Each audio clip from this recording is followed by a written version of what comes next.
Si quelqu'un a trouvé un peu.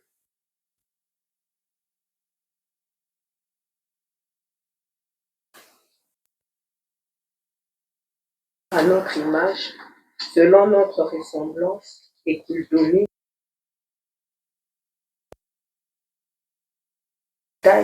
sur toute la terre et sur tous les reptiles. Éternel, je déclare qu'en cet instant la prière qui sera portée le soir. Le temple du Saint-Esprit, au contrôle maintenant de Jésus.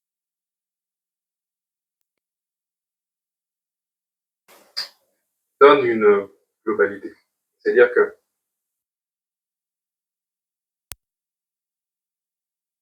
notre image.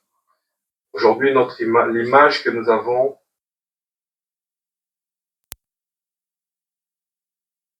faisons l'homme à notre image. Nous sommes à l'image de Dieu.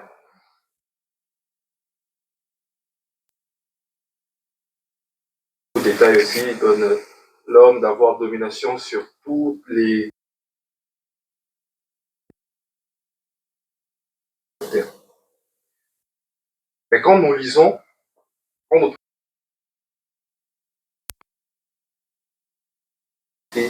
me parle, il dit, faisons l'homme à la pensée de Dieu. C'est quoi la pensée?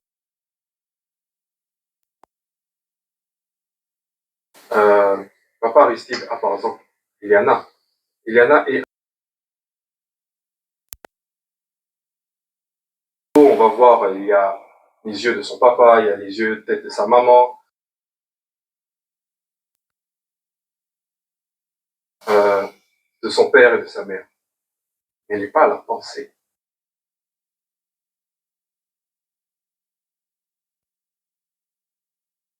Il va définir après en quelque sorte la face.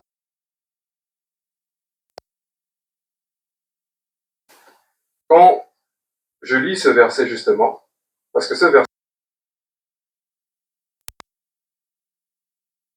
parle de Dieu en train de créer l'homme, mais il ne parle pas de pensée.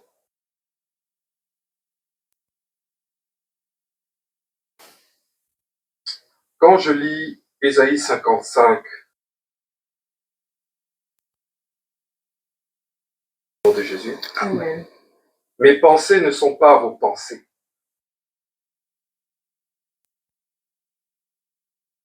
Amen. Mes pensées ne sont pas vos pensées.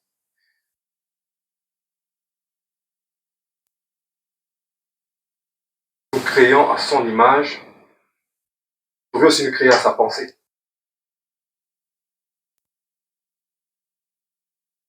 Et l'image qu'il nous a donnée est une image laquelle il nous a partagée.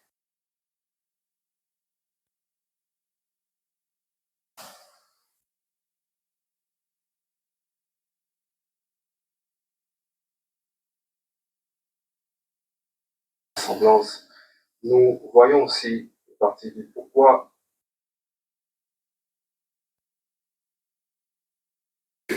Parce que nous avons vu certains épisodes, que ce soit dans tout. Et pourtant, il est à l'image de Dieu. Pourquoi il pense à l'opposé?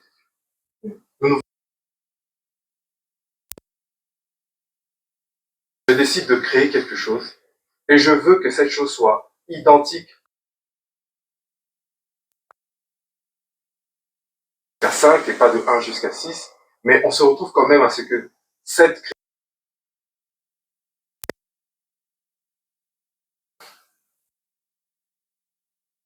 Voilà pourquoi nous observons aujourd'hui, par exemple, comme Dieu. Et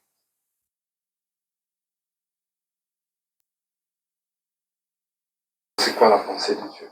Amen. Amen. Être à l'image de Dieu n'est pas en... Quand nous regardons, j'ai donné l'exemple par exemple d'un enfant. Pas avoir la pensée de ses géniteurs.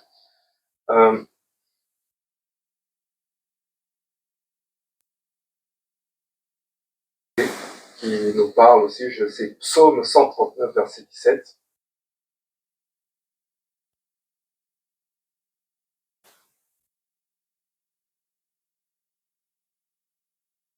Impénétrable, que le nombre en est grand. C'est-à-dire qu'il prend conscience que la pensée de Dieu est impénétrable.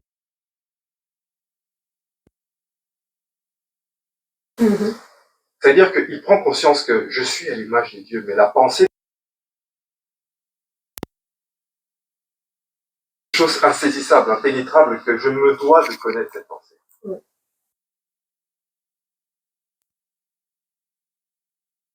Quand je me réfère en tout cas à cette parole, il y a une science qu'on doit maîtriser, la pensée de Dieu.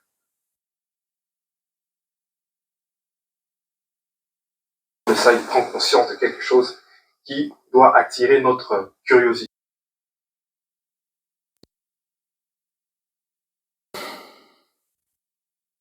Il découvre que la pensée de Dieu sont immenses. Les choses de ce monde, on se dit, je veux dire,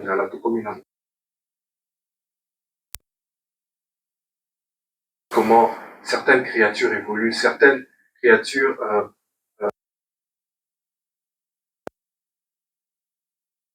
sous la terre, on est dépassé. Et même aujourd'hui, même la science n'explique pas encore. C'est un mystère. En moment, c'est un mystère. Mais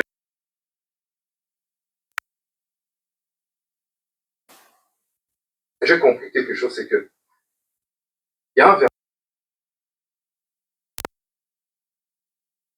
L'Éternel est caché. Il se laisse trouver par ceux qui le cherchent.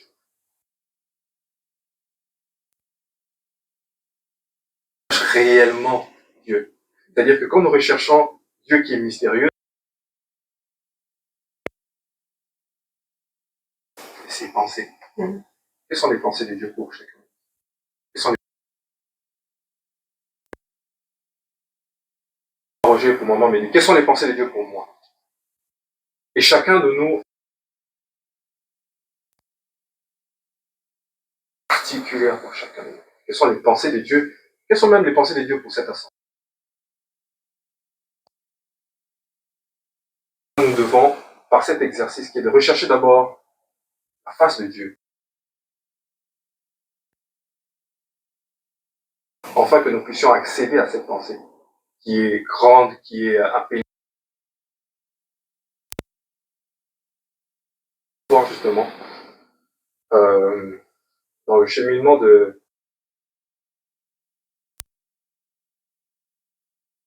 Nous avons justement ce verset, Ésaïe 48, versets 6 à 8.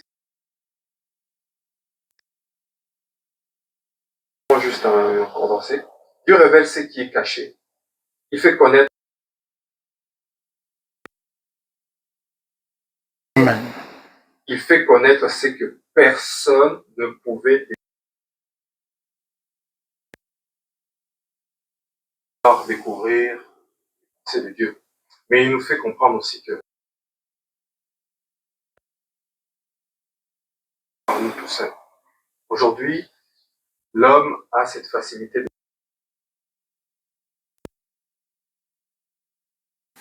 J'ai réussi à découvrir ceci, j'ai réussi à découvrir ce mystère. Comme on voit certains scientifiques qui élucident certains cas,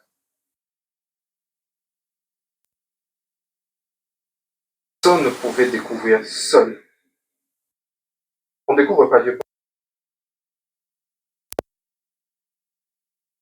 On ne découvre pas Dieu par notre propre mérite. Ce n'est pas par une science. C'est mystérieux autant ces pensées sont impénétrables, on ne découvre pas.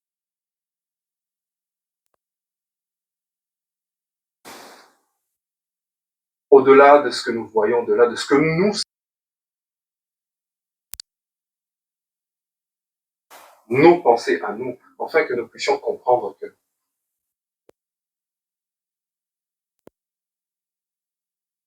Dieu veut nous faire comprendre, Dieu veut nous emmener par rapport à sa pensée. Tu ne feras jamais tout ça seul. Tu n'accompliras jamais tout ça seul. Amen. Amen. Ce chapitre, donc,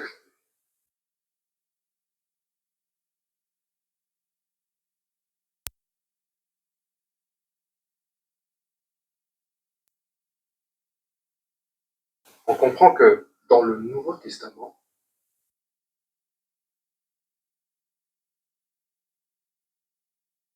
mais la parole de Dieu me l'a confirmé par la grâce de Dieu.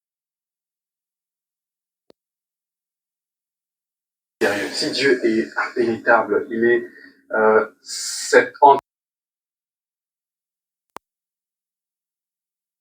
totalement les choses. Le Christ est la révélation du mystère. Le mystère de Dieu. Le Christ est, pour faire tout pour lui, et ça nous émerveille par moments, on se dit,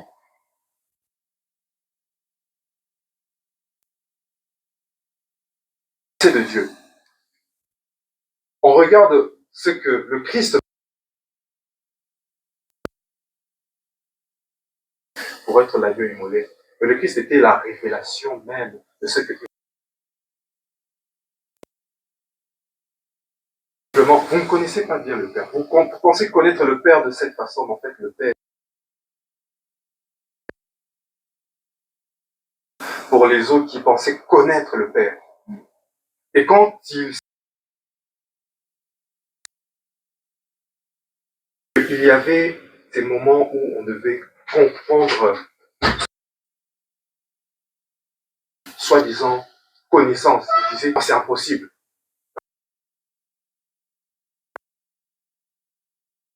Il ne se basait pas sur ce que était la pensée du Père. Non seulement la révélation de ce qu'était le Amen. Nous allons lire Colossiens 2.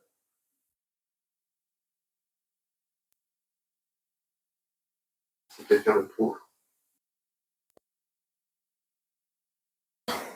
Rempli de consolation, qu'ils soient unis dans la connaître le mystère de Dieu, savoir Christ.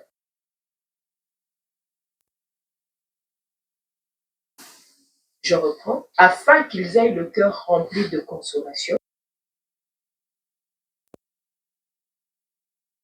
pleine intelligence pour connaître le mystère de Dieu, mystère dans lequel sont cachés les trésors de la sagesse. Énumère en quelque sorte ce que je viens de dire.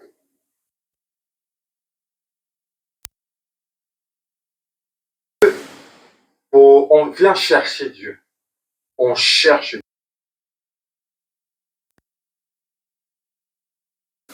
Il ne se révèle pas tout seul. Il se révèle avec le Christ qui devient éclairé en quelque sorte. On découvre qui est Dieu. Amen. Amen. On découvre toutes ces choses finalement où on s'est dit, ah, je vois plus clair.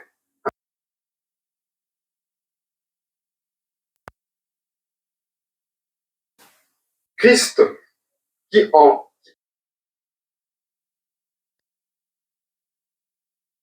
Amen. C'était pour confondre tout ce qui était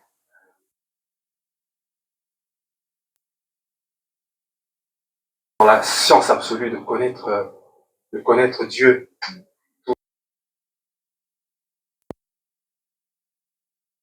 Tous ces hommes de foi qui pensaient tout ce trésor de la sagesse et de la connaissance. Christ n'est pas venu tout seul. Il n'est pas venu les mains vides. Amen.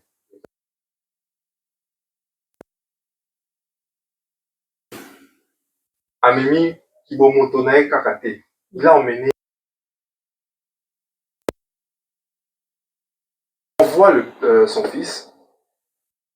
Écoute, tu es mon ambassadeur.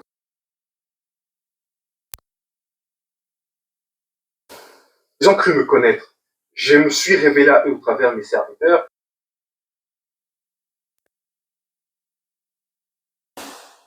Mais ils ne me connaissent pas. Toi, fils, tu vas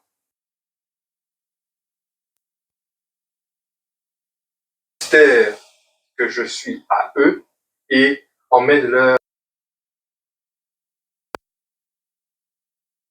ce que je suis. Et au travers de cette connaissance, il y a une sagesse. La sagesse commence par la crainte de Dieu. C'est-à-dire que on nous dit aussi,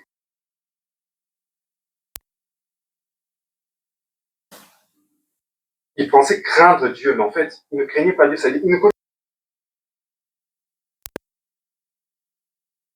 pas la crainte de Dieu.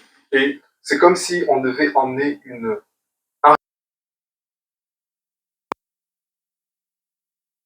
réellement qui était Dieu. Amen. Hein? Amen.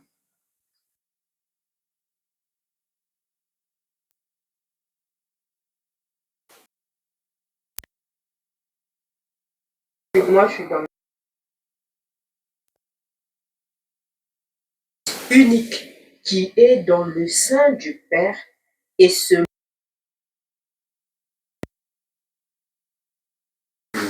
l'a fait connaître.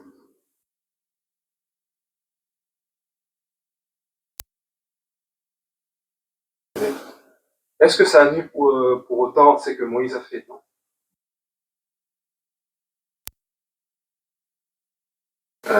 Les autres auparavant ont pu faire? Non. Mais surtout, en tant que celui qui était rempli comme un bagage. Hein.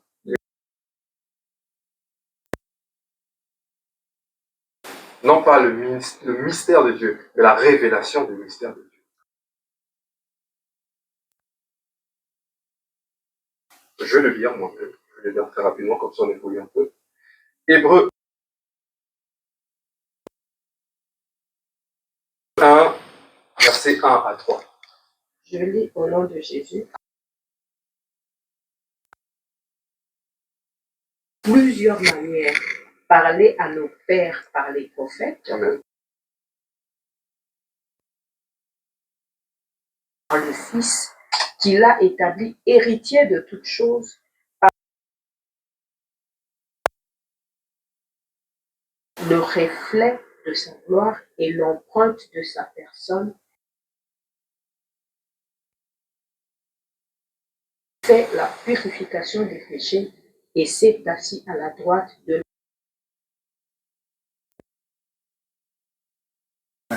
Amen. Donc nous sommes encore sur cette...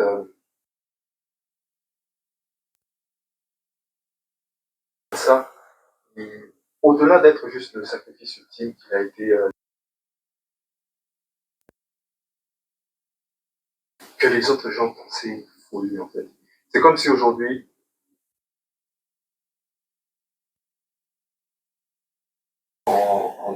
avec Dieu, on nous fait découvrir quelque chose de nous.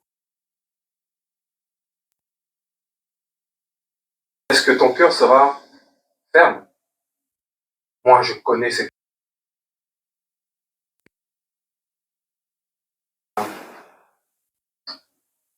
Se soumettre à Dieu, c'est-à-dire saisir ce que Dieu est en train de parler. Par moments,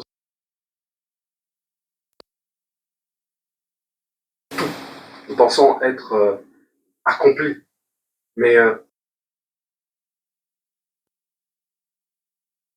pour ceux qui sont dans cette situation, parce que nous ne connaissons pas tout. Nous ne connaissons pas de Dieu commettre ces erreurs-là. Nous ne connaissons pas tout. Le Christ s'est révélé. Il s'est révélé à nous.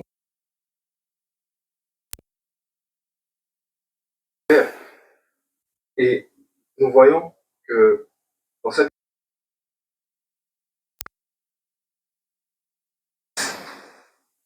des folies qui paraissent des hérésies, mais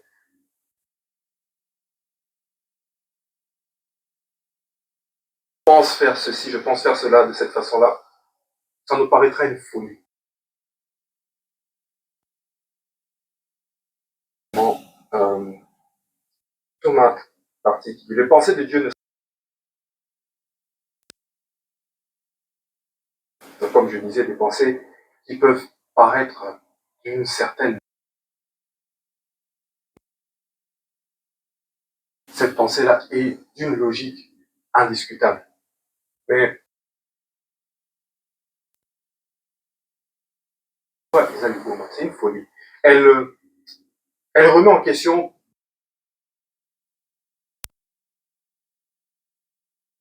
géométrique, elle remet en question énormément tout ce que nous avons vu en tant que avec les grands scientifiques, les grands.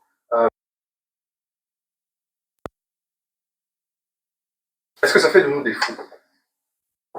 Est-ce que ça fait de nous des fous?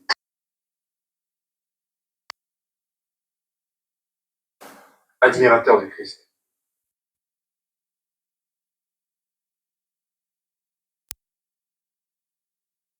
Amen. Si c'est le cas, si c'est ceci est la révélation du Christ, nous allons suivre, nous amène à nous dire que non, c'est une pure folie.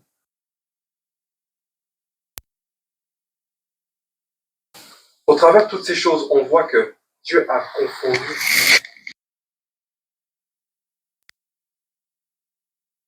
Dans le verset, on dit qu'il confond les sages. Amen. Il confond. C'est un musée qui confond les sages. Il confond pourquoi? Parce que il y avait une forme de pensée. Et l'humain casser cette pensée-là, il devient par moments très difficile. Il faut arriver à un renouvellement d'intelligence, renouvellement de pensée. C'est ça par moment nous demandons, Seigneur, renouvelle de réfléchir. Renouvelle ma façon de percevoir les choses qui sont certaines épreuves devant nous, par rapport à certaines situations devant nous.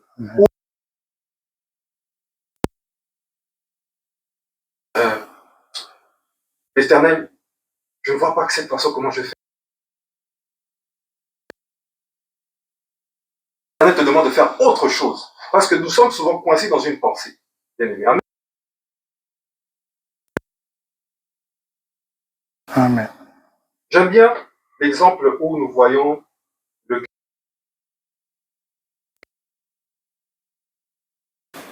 Nous connaissons cette partie. Le Christ est en train de guérir un aveugle. Il a guéri. C'était juste une main imposée. Amen. Amen. Mais il y a cette. Il crache sur la boue. Il fait de la boue avec. Il demande d'aller se laver les yeux, d'enlever cette boue. Et l'aveugle est guéri. Bon. Bien parler. Amen. Amen. Vous pouvez bien dire. Mais il a fait tout ce procédé qui peut paraître.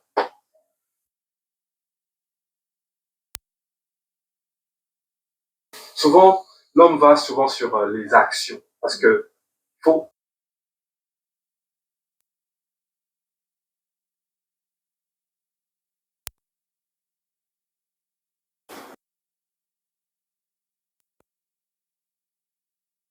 Il crache sur la terre plutôt, il fait de ça une boue, il le met sur les yeux. Pour montrer que Christ agit de différentes façons. Christ peut faire autrement. Amen.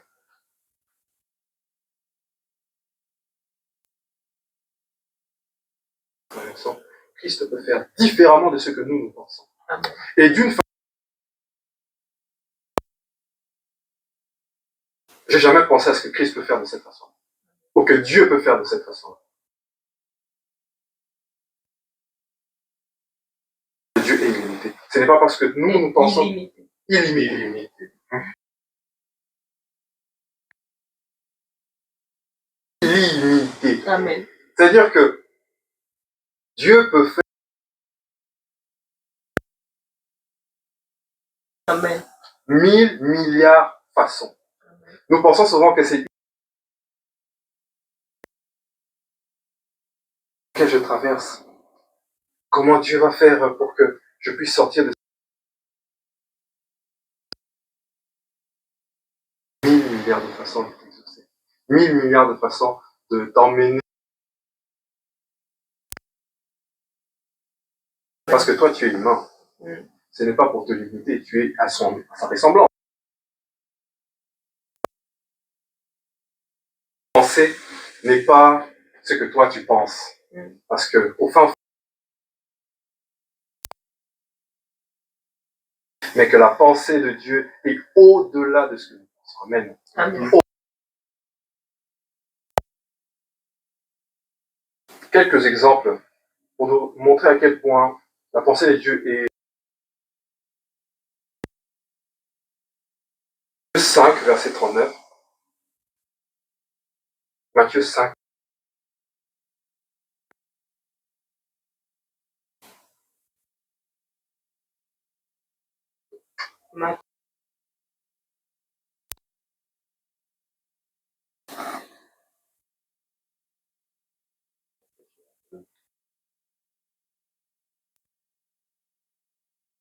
À résister aux méchants.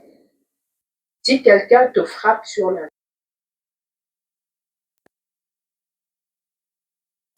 Bon, moi je vais donner un exemple. Maman. Je vais donner un exemple. Méditer la parole de Dieu où je suis en train de, peut-être dans mes pensées.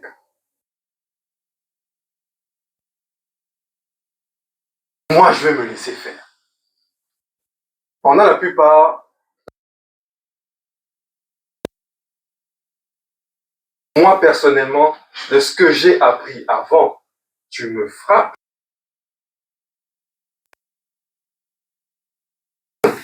Je lui remets quelque chose. Donc, maintenant, ça c'est ma pensée. Merci. Avec le cheminement que nous faisons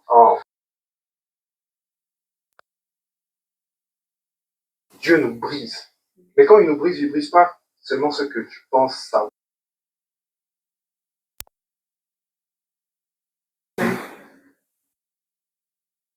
Donc moi, dans la rue, il faut les non. Mais c'est pas.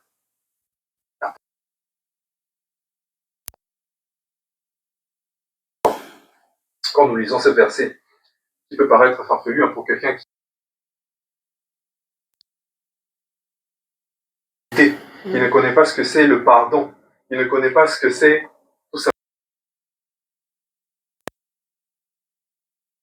Que là où toi tu penses te justifier tout seul, là où toi tu penses que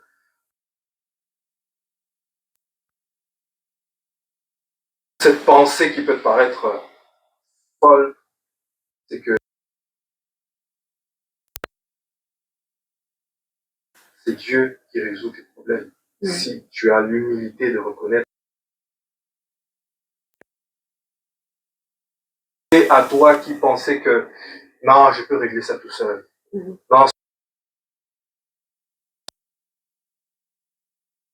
il faut avoir connaître déjà cette humilité pour comprendre que cette pensée qui peut paraître bizarre et en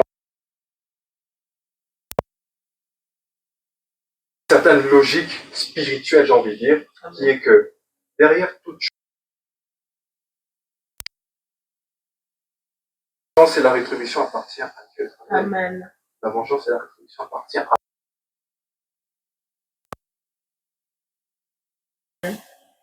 Ça nous enseigne quoi? À ne pas te venger. Amen. Ça nous en... En fait, les pensées ne sont pas les pensées de Dieu. Et ensuite, ces pensées qui nous paraissent tout comprenons en fait, c'est que ça nous emmène derrière. Et il y a une grande sagesse derrière ces choses. Bien, parce que on parle de Christ qui vient avec une sagesse et une connaissance, qui est la révélation bizarre, qui nous paraissent folles. Amen. Amen. Nous allons lire aussi ça. Et l'Éternel dit à Samuel, ne prends point, car je l'ai rejeté. L'Éternel ne considère pas ce que l'Éternel regarde au cœur. Amen. Amen. Là, nous sommes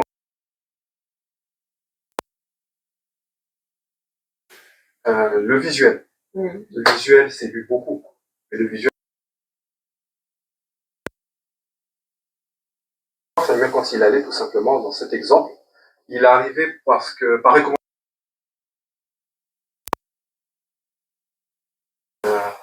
j'ai oublié le nom, pardon, du père du roi David, parce qu'il est appelé aussi l'homme selon le cœur de Dieu. Amen.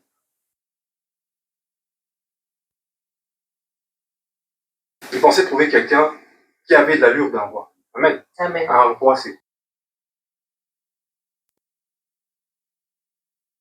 comme image, on se dit, lui, c'est un roi. Sauf que,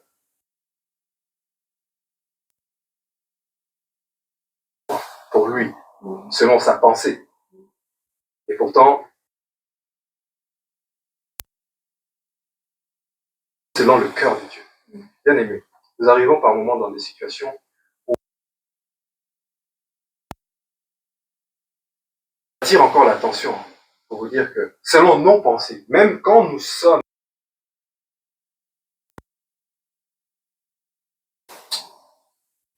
ce que je vois là, c'est ça, parce que je pense. Mais en fait, non. Et ce que j'aime aussi dans David, c'est que David consultait énormément Dieu. Énormément. Moi, ça me... Je suis surpris à quel point il y a une partie même de la Bible qui revient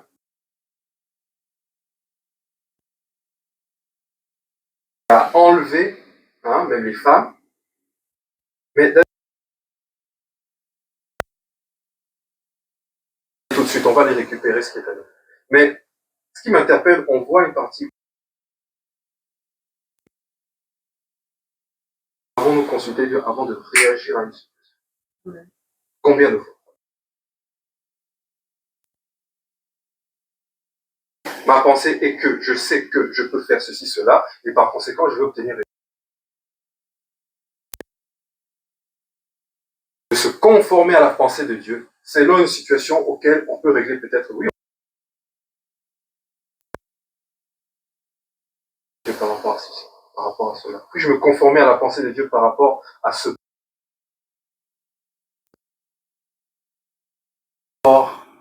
à quelque chose auquel nous pouvons régler nous-mêmes avec nos propres mains. Et cette humilité, moi, je prends inspiration en tout cas du roi David. Il a fait quelques erreurs, mais il avait cette humilité de reconnaître que la...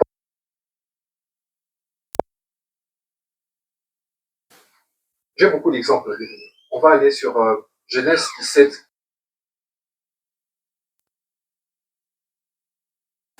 Dieu promet à Abraham, donc dans cette partie, Dieu promet à Abraham, tu deviendras père d'une multitude.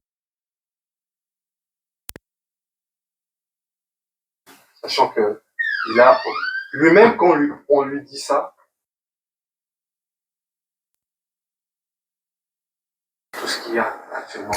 Mais il devient une multitude de nations parce que Abraham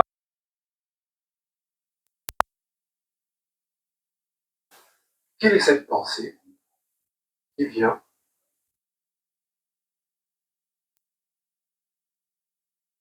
ta situation qui est dépassée, qui est d'être observée, pensée là, si ce n'est la pensée de Dieu. Maintenant, toi, dans la pensée,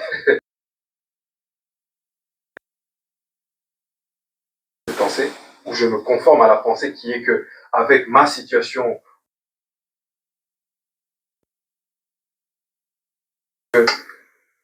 non, c'est impossible, mais que Dieu vient te dire par sa pensée. Énormément de choses que nous vivons, énormément de choses que nous subissons dans le quotidien,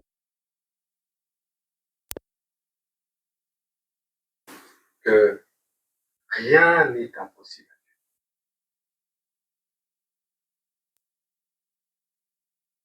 Et j'ai bien dit inscrit dans sa pensée. Parce que quand nous sommes inscrits dans la pensée de Dieu, nous comprenons que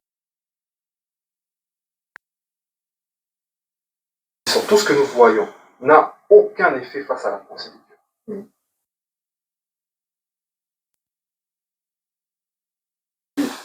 Elle a été forgée par le feu et que les pensées de Dieu, c'est un feu qui vient avec une tempête.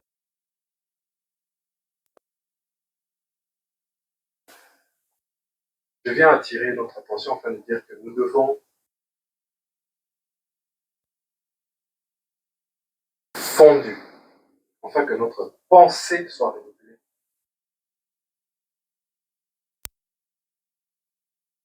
Rapidement. J'ai énormément d'écrits. Verset 16. Les derniers seront les premiers. Donc, Yomuta Shuka.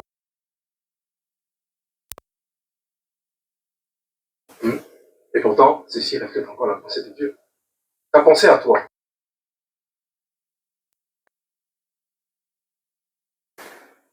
Kim, il arrive même ici d'ailleurs, on est en Europe, il arrive.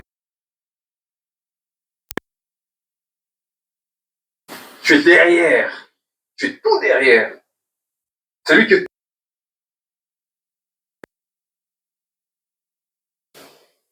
Mais, la pensée de Dieu te dit, les derniers. Et moi, je peux témoigner ça. Je vais vous donner un exemple. Tu es tout derrière.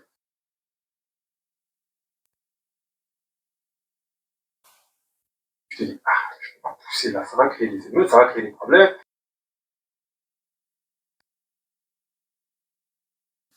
Chers voyageurs, nous annonçons que le train pour telle direction a... je suis allé. Pour le coup, cette pensée qui était une pensée qui...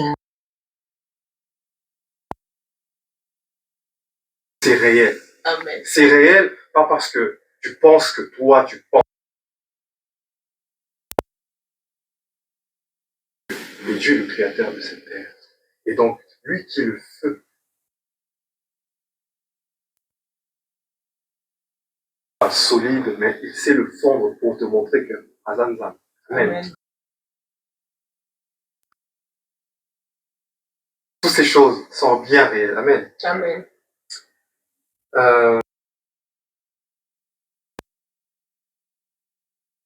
Dans Matthieu 5, 41, par exemple, on voit si quelqu'un te force à faire.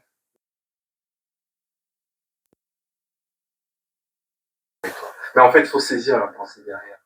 Il faut saisir la pensée. Cette pensée est là parce que je ne veux pas faire trop. Mais le Christ t'emmène avec. Qu'est-ce qu'il nous dit? Moi, je fais 1000 pas, je dois faire. Si toi, tu me demandes 2000, je vais annoncer quelque chose.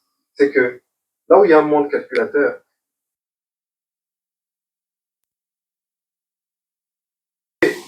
on te demande ceci, tu sais que tu ne peux pas donner tout, mais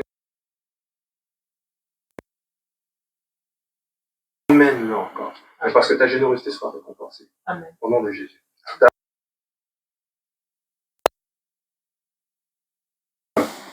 il y a réellement derrière une réflexion qui nous emmène à la visiter de Dieu. Il y a toutes ces choses qui nous emmènent encore à la foi, mais le mystère de Dieu en Jésus-Christ. Amen. Amen.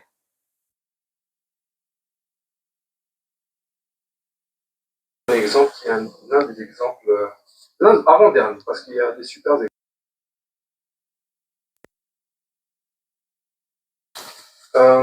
Nous connaissons l'histoire de Lazare. Amen. Amen.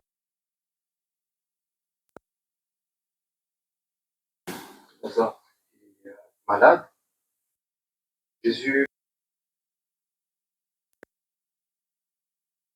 est très souffrant. Si tu peux revenir voir Lazare, si et tu as même ressuscité des morts. Pourquoi tu as fait toutes ces choses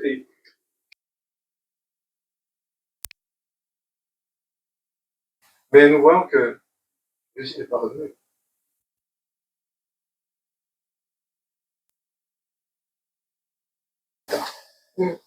Amen. Quand tout le monde pensait que fini, il n'y a plus rien à faire. Mais Jésus revient.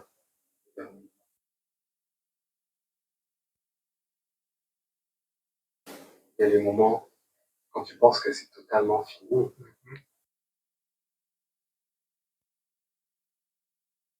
Éternel, que rien n'est impossible à Dieu. Quand tu penses que c'est fini, c'est mort, c'est carrément qu'à lui, pour te dire que je vais te ressusciter. Je vais restaurer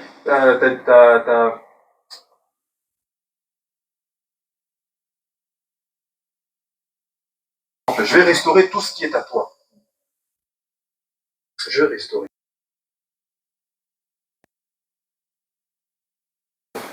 Pourquoi il y a eu cette pensée? C'est parce que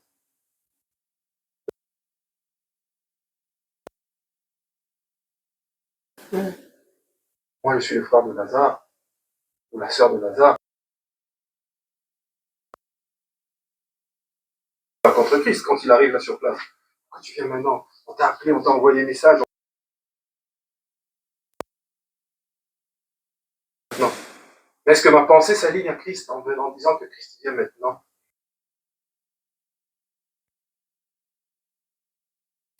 Qui est prêt à accepter cette pensée? De laisser la chose jusqu'à la fin.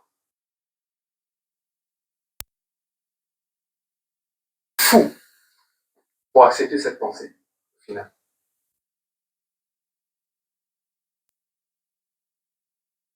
Ceux qui sont peut-être pas prêts à accepter cela, mais à se dire, Seigneur, je te laisse faire. J'ai confiance en toi. Amen. Amen.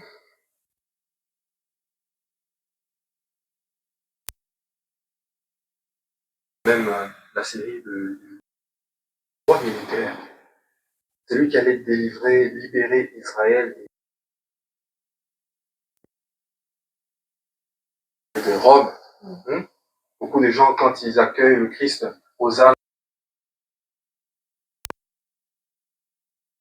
une armée qui va libérer Israël de Rome.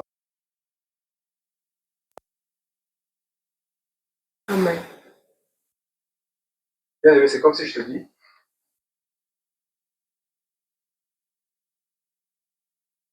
imagine sur ça, tu vas les combattre sur le ring, et sur le ring,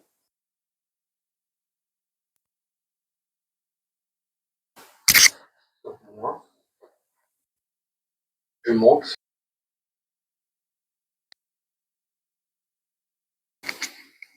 Mais pourquoi je donne cet exemple?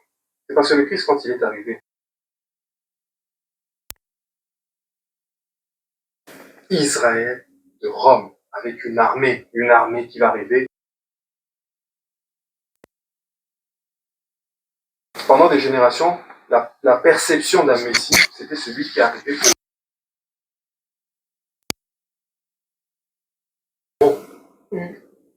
pas de la façon dont il pensait.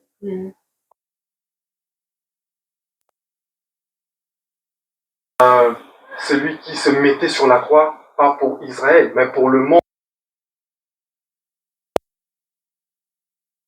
plus grand, plus qui dépasse nos pensées, impénétrable.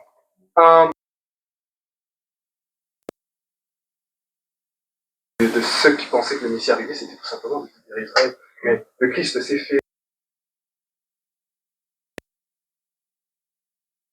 le monde du péché, pour libérer le monde de la mort. Mais le Christ est venu pour être au-delà. C'est ça quoi? Excusez-moi, désolé. Je te dis, on est actuellement en pleine Coupe du Monde, et permettez-moi de tirer, il va tirer. Mais, hein, fans, que la pensée de Dieu n'est tellement pas limitée. C'était ça. En fait, c'était ce que Dieu nous emmenait à avoir.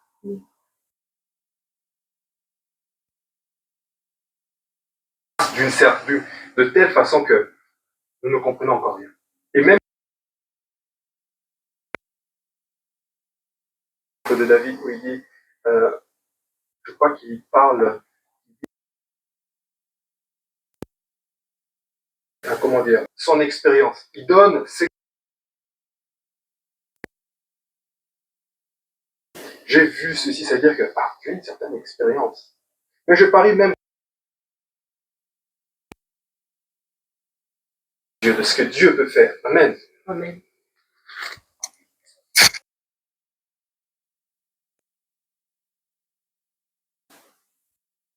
Nous allons lire Jean 18, verset 36.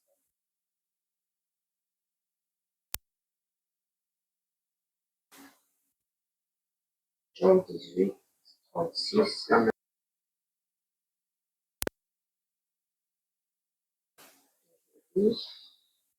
Mon royaume n'est pas de ce monde. Aurait combattu pour moi afin que je ne fusse pas livré aux Juifs.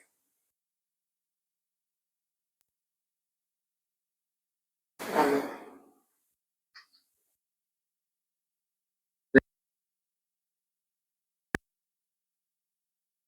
Cette période qui était un peu confuse, eux-mêmes essaient de comprendre qui était le Christ à côté d'eux. Avec vous. Parce que le Christ essaie de leur apprendre quelque chose. Le Christ essaie quelque chose. Ils étaient toujours pas moins comme dans un tâtonnement. Et eux n'ont pas pu le faire. Supporterai-je? Jusqu'à quand supporterai-je?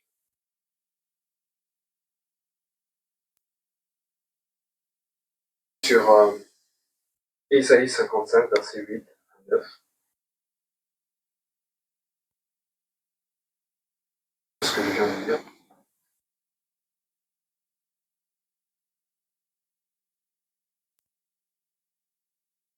Autant les cieux sont élevés au-dessus de la terre, autant mes voix sont élevées. Amen. Je pense que ce verset, il n'y a rien de plus.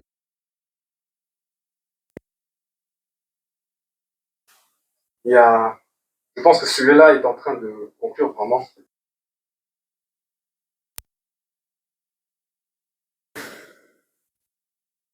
Recherchons les pensées de Dieu.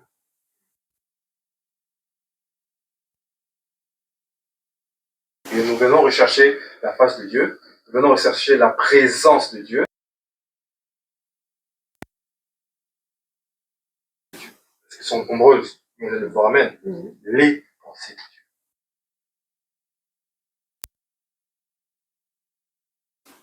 Nous avons tellement à voir dans ce monde. Nous avons tellement une pensée nouvelle de Dieu que nous allons nous-mêmes aussi transmettre à ceux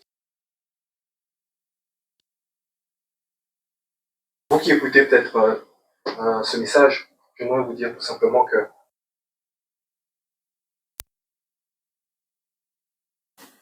chaque porte a une clé. Amen. Amen. Chaque pensée, limiter ce que tu penses être insaisissable. Il y a une pensée, ta pensée, qui vient pour révéler la pensée de Dieu. Ça amène à être imitateur de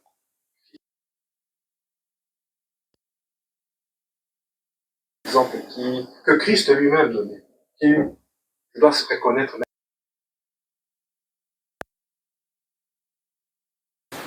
Comme disent les Français, sont imitateurs. C'est que aujourd'hui, même quand nous avons, j'ai donné l'exemple,